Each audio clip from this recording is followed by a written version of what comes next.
નહીં, કોઈને નહીં કહું માસી તમારી કસમ બસ. પછી મેં મારા માસીના ખેતરમાં આંટો માર્યો. માસીએ પોતાનું ખેતર એકદમ સાફ કરી રાખ્યું હતું.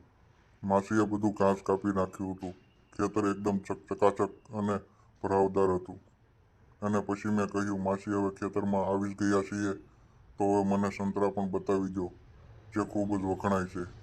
તેને જોતાં જ બધાના મોઢામાં પાણી આવી જાય છે. આજે મને તેનો સ્વાદ ચખાડી દો. પછી જે થયું તે જાણીને તમે ચોંકી જશો. તેના માટે વિડીયો પૂરો જુઓ. મિત્રો, મારું નામ વિવેક છે અને હું વડોદરાનો રહેવાસી છું. અમારા પરિવારમાં અમે 4 જણ છીએ: મમ્મી, પપ્પા અને નાનો ભાઈ. આ સિવાય મારી વિધવા માસી અને તેની પુત્રી પણ અમારી સાથે જ રહેતી હતી. મારી માસી તેમના પતિના અવસાન પછી કૌટુંબિક ઝઘડાના કારણે અમારા ઘરે રહેવા આવી ગઈ હતી. તેઓ અમારા ઘરનું ખૂબ જ ધ્યાન રાખતી અને ઘરનું બધું કામ પણ કરતી. પણ આ ઘટના ત્યારે બની જ્યારે હું 20 વર્ષનો હતો અને અભ્યાસ કરી રહ્યો હતો. એક વખત મારા માતા પિતા અને ભાઈ અમારા ગામે લગ્નમાં 5 થી 7 દિવસ માટે ગયા. હું નહોતો ગયો કારણ કે મારે શાળાનો અભ્યાસ ચાલી રહ્યો હતો. ખરેખર માસી અને તેમની પુત્રી અમે ઘરમાં 3 જ અકેલા હતા. મારી માસી થોડી પતલી હતી પણ ખૂબ જ સુંદર લાગતી હતી. તેની પાસે 2.5 કિલોના 2 સંતરા હતા. તેને જોઈને મારા મોઢામાં પાણી આવી જતું.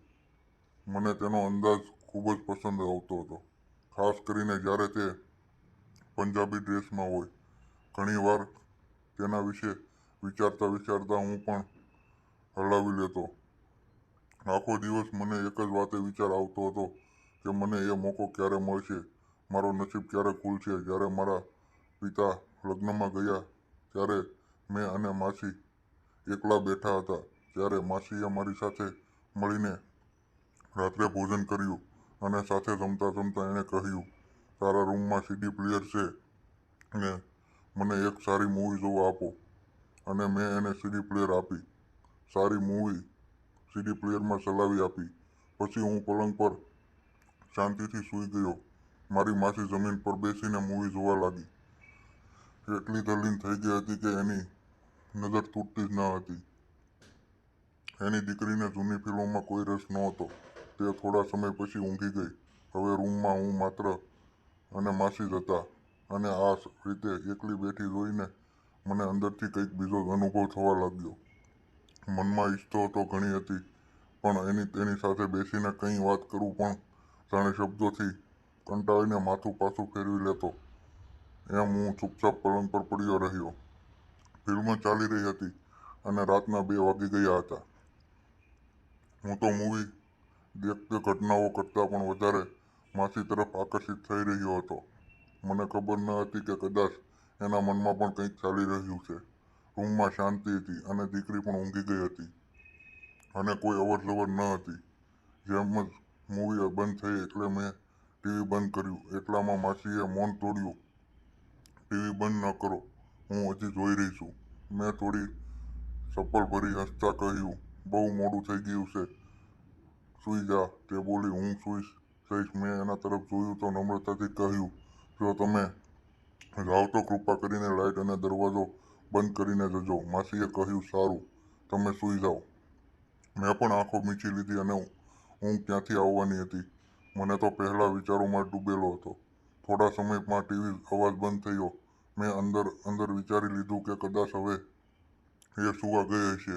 પછી ટીવી બંધ કરી દીધું. પલંગ પરથી મેં પાછળ નજર ફેરવી તો એ હજુ પણ ટીવી જોઈ રહી હતી. મેં થોડી આંખો ખોલીને ટીવી તરફ જોયું તો માસી ઓલી ફિલ્મ જોઈ રહી હતી. પછી હું સમજી ગયો કદાચ મારી માસીના દિલમાં પણ કંઈક છે, પણ હું કંઈ બોલી શક્યો ન હતો. પછી હું પણ ટીવી જોવા લાગી ગયો અને તો મારા મનમાં જાણે શેતાન છવાઈ ગયો હતો.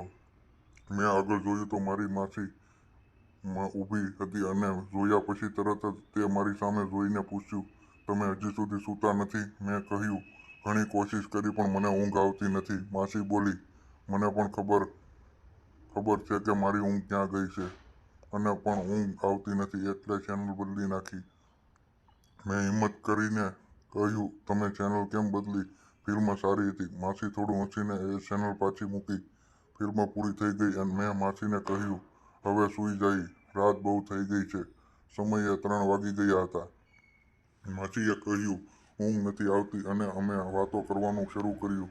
વાત કરવાની તક જોઈને હિંમત એકઠી કરીને માસીને પૂછ્યું, તમે મારા માસા વિના એકલા અનુભવતા હશો? અને માસી સહેજ હસ્યા અને બોલ્યા, હા એવું લાગે છે, પરંતુ હું શું કરી શકું? અને પછી મેં પૂછ્યું, તો તમે પહેલું કામ કેવી રીતે કરી શકો છો? અને એ સાંભળતાની સાથે જ માસી થોડીવાર મૌન થઈ ગઈ. પછી તેણે કહ્યું, તમે કેવી વાત કરી રહ્યા છો? મેં કહ્યું, તે સાસુ છે. તો તમે કોણે કહ્યું કે તેની વિના ન ચાલે? તો મેં કહ્યું કે મિત્રો પાસેથી મેં સાંભળ્યું છે કે આની વિના ન ચાલે. તો માસીથી પૂછ્યું, તમે હમણાં જે ફિલ્મ જોઈ રહ્યા હતા તો તમને કેવી લાગી? માસીએ કહ્યું, સારી હતી. તો હું બસ જોઈ રહી હતી. પછી મને ખબર પડી ગઈ હતી કે માસીને ફિલ્મ જોવાનું ગમે છે. જો તમને ગમે તો મારી પાસે વિદેશી ફિલ્મો પણ બધી જ પડી છે. તમે જોવાની ઈચ્છા હોય તો મને જણાવો. તે બોલ્યા, ઊંઘ તો નથી આવતી. મેં મારા પર્સનલ લોકરમાંથી એક સીડી કાઢી અને તેને પ્લેયરમાં મૂકી અને મૂવી ચાલુ કરી. માસી ખૂબ જ ધ્યાનથી જોવા લાગી. થોડીવાર પછી ફિલ્મ પૂરી થઈ ગઈ. હવે અમે બંને ખૂબ જ ખુશી અનુભવી રહ્યા હતા. મેં ફરીથી માસીની સામે તેના વિશે વાત કરવાનું શરૂ કર્યું. પછી મારી માસીએ કહ્યું, તમે ખૂબ જ તોફાની થઈ ગયા છો. અને આખરે તેણે સ્વીકારી લીધું કે તે પણ એ બધું કરવા ઈચ્છે છે, પણ શરમના કારણે તે કોઈને કહી શકતી નથી. પછી મેં કહ્યું, માસી તમે મને એક વાર કહો તો હું તમને બધું કરી શકું છું. ત્યારે માસી બોલી, હા મને ખબર છે, પણ હું વિચારી રહી હતી કે આ વાત કોઈને કરશો નહીં તો નહીં ને? મેં કહ્યું, કોઈને નહીં કહું, બસ તમારી કસમ. પછી મેં માસીના ખેતરમાં આંટો માર્યો. માસીએ પોતાનું ખેતર એકદમ સાફ કરી રાખ્યું હતું. માસીએ બધું ઘાસ કાપી રાખ્યું હતું. ખેતર એકદમ ચકાચક અને ભરાવદાર હતું. અને પછી મેં માસીને કહ્યું, હવે ખેતરમાં આવી જ ગયા છીએ તો હવે સંતરા પણ બતાવી દો, જે ખૂબ જ વખણાય છે. તેને જોતાં જ બધાના મોઢામાં પાણી આવી જાય છે. આજે મને તેનો સ્વાદ ચખાડી દો. પછી માસીએ 1.5 કિલોના 2 સંતરા બહાર લાવ્યા અને કહ્યું, લે દીકરા, જ્યાં સુધી તું ન ધરાય ત્યાં સુધી તેનો રસ તું પી. થોડીવાર પછી માસીએ મારું હળ તેના હાથમાં લીધું અને કહ્યું, દીકરા હવે ખેતર ખેડી નાખ. હવે બહુ ઝાઝો સમય નથી આપણી પાસે. તેના આ સૂકા ખેતરમાં ખેડાણ કરવાનું શરૂ કર્યું. હું પહેલી વાર હળ ચલાવી રહ્યો હતો. તો આની પહેલાં મેં ક્યારેય પણ હળ ચલાવ્યું ન હતું. હવે હળ ચલાવવામાં ખૂબ જ મહેનત કરવી પડતી હતી, કારણ કે મારી માસીનું ખેતર ખૂબ જ સૂકું હતું અને હું પણ નવો હતો. પણ બીજી વાર માસીએ મને ખેતર કેવી રીતે ખેડવું એ પણ શીખવ્યું, કારણ કે તેને અનુભવ હતો. પછી લગભગ 30થી 35 મિનિટ સુધી એક ધારું હળ ચલાવ્યું. પછી હું થાકી ગયો અને માસી પણ થાકી ગયા. હવે અમે બંને સૂઈ ગયા અને સવારે 8 વાગ્યે જાગી ગયા.